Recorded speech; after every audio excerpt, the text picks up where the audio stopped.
I know, I'm supposed to be in like this gorgeous, beautiful Jurassic Park looking place right now, but I'm not. I'm starting this vlog from the beginning. So right now it is currently 8 p.m. Sunday night, January 12th, about 11 hours before I officially am supposed to leave in the plane to Hawaii. And yeah, but prior to that, I still have like 3 videos to edit. We'll see how this goes.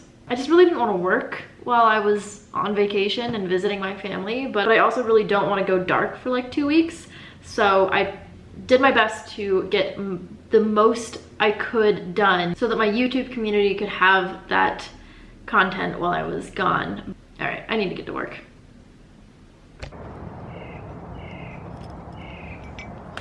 I got the coffee.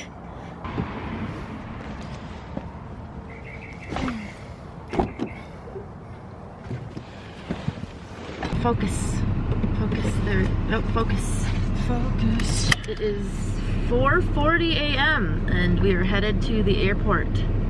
Son of a bitch. So, praise to you for getting up so early. Get this coffee, the donut holes, where are they? Oh, they're next to my leg. I've always hated the name donut hole. It sounds so... You want some of my donut holes?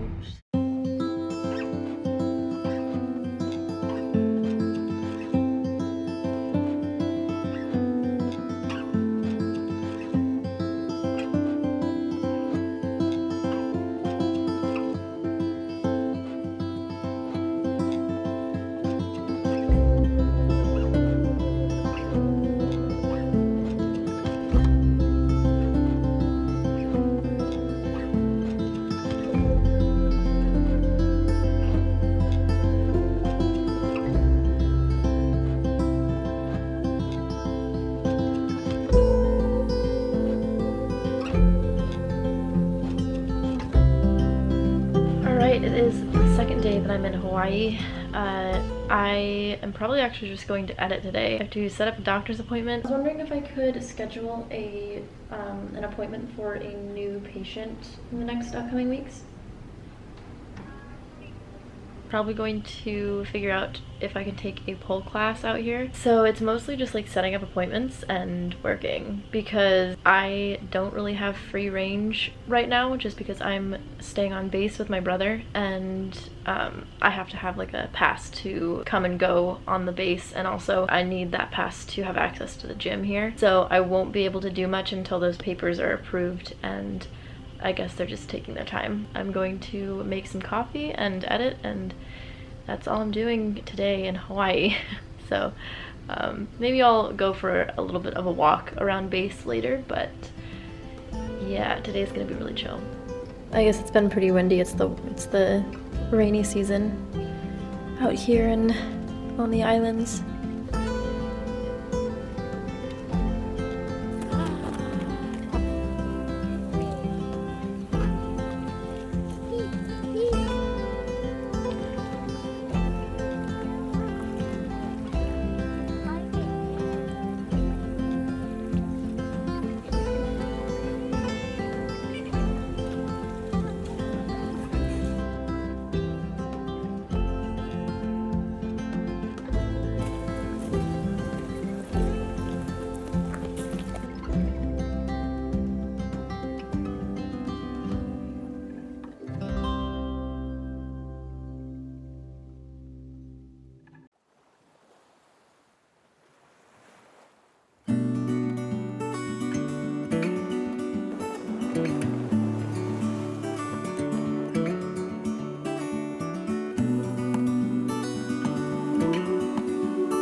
like wind in our sails.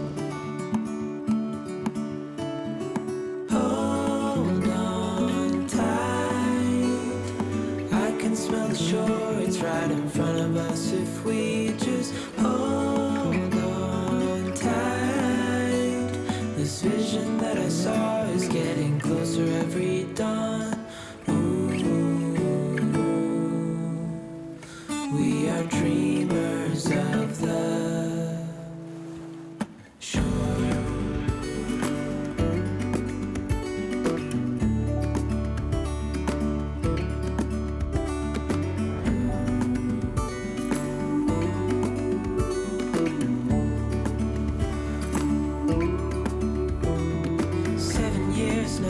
this boat, and we all know where we belong. Just wait. Alright, so we're at Iolani Palace. We have our tour set for 11:15, but it's currently like 10:30. So we've got a good amount of time, so we're gonna grab some coffee first and then come back. But we're doing an audio tour, so I'm just gonna regurgitate to you all the things that I'm learning about this place, because it's gonna be really interesting, because I know nothing about it. So that'll be fun. I don't think fun was the best word to describe this tour.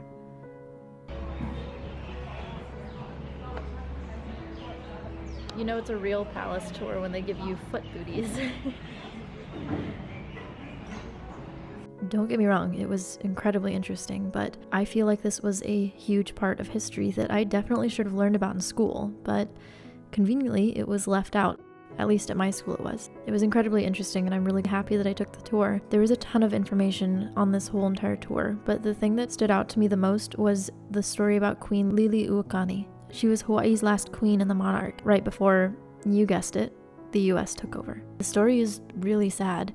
After Queen Liliuokalani lost her husband, she was forced into exile. She actually had hope in the US that her exile wouldn't last very long and that the US would see the problem with what they were doing. But instead, they actually took down the Hawaii flag and raised the US flag. There was a diary entry that she wrote, and it was basically saying that the pain of that might go away eventually, but the US flag should not be flying there. It should be the Hawaii flag. And through this whole process, Liliuokalani told her people not to fight back. In a way to protest, they were all wearing headbands that, in Hawaiian, meant patriotism. They were proud to be Hawaiian and they wanted to stay Hawaiian. Eventually, Queen Liliuokalani was actually imprisoned in her own home, which was this palace. She wasn't allowed to read anything except for her spiritual prayer book. While she was imprisoned in her own home, she was working on a quilt, and that quilt is on display. It's beautiful and has amazing embroidery. The whole quilt is actually a record of her life. During her imprisonment, because 6 or 7 people were on the line of execution, she finally gave up her throne in order to save them. So after that, Hawaii had been taken over by the US. There's much more history, and this is obviously a very brief run through, but this is a really interesting and touching piece of history, so I definitely encourage you to check out some documentaries or read up about it.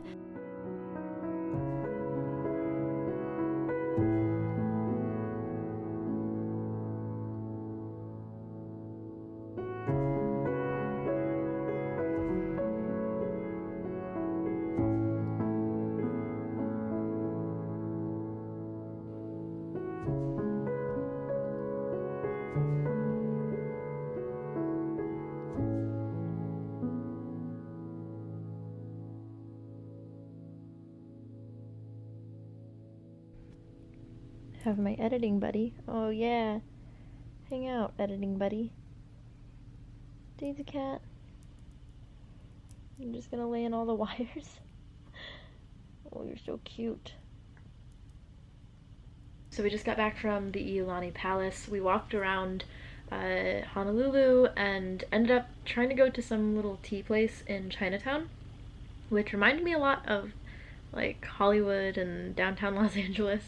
And it ended up closing like 20 minutes before we got there, so we didn't want to be those people. And then I'm pretty sure there's like a private party, so we were just like, nah. And ended up walking around. We visited the Honolulu Library. We got lost in the parking garage because there were like 2 top floors. Basically, we just got lost, and I thought that we were in the Twilight Zone because we kept going to the same floor over and over.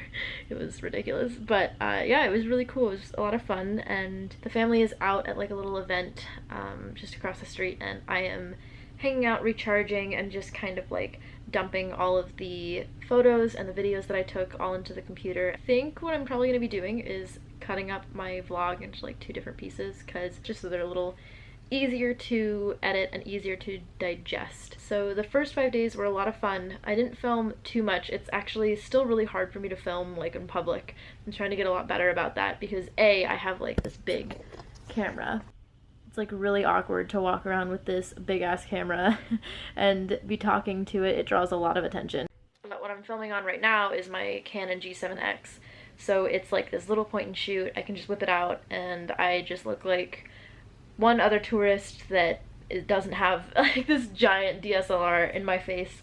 And then even sometimes if I want to be even more discreet, I will shoot on my iPhone, because I really don't want to just like whip out a camera and be like, I'm talking to a camera, and have this like whole setup in my tripod and whatever. It's more so that I just don't want to really like disturb anybody else around me. So I'm okay if, you know, there's people around me but they're like over there, but if there's people sitting like next to me, or you know, they're like right there, and I just pull out my camera and start talking, I just feel like I'm bothering them or like disturbing them and like ruining their time to have a vacation. But I don't know. So yeah, I think I'm gonna end this vlog here, and then I will probably end up making another vlog and posting that after I'm done and probably home. So yeah, see you in the next one. Bye.